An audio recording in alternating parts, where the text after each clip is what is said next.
गळफांदे हे काही कामाच्या नसून याला काहीच माल सुद्धा लागत नाही, असं बरेच शेतकऱ्यांचं म्हणणं आहे. किंवा हे जे गळफांदे आहेत ते 3 गळफांदे जे राहतात त्यांना माल सुद्धा लागत नाही, मग हे कशाला ठेवायचं बा कट करायचं. त्यासाठी आपण हा सेल्फ पॉईंट असे गळफांद्या नाही काढल्या तरी तुमची क्षमता अशी आहे की एका गळफांद्याला 30 ते 40 बोंड लावण्याची क्षमता त्याच्यामध्ये आहे.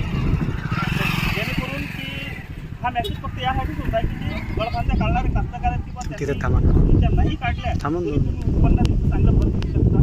उत्पन्नासाठी व्हरायटी एकंदरीत सर्व चांगली आहे. तर इथं बरेच मला वाटतं तुमच्या प्रॉपर गावामध्ये जवळपास 70 ते 75% सुपर टार्गेट लागलेली आहे. निवडीप्रमाणे बागायती आणि निवडीप्रमाणे कसं वाढेल त्याविषयी माहिती द्या त्यांना. बागायती आणि कोरडवासाठी कसं जर आपण वाढ निवडतोय त्याप्रमाणे वाढायची काय दाखवा त्यांना ते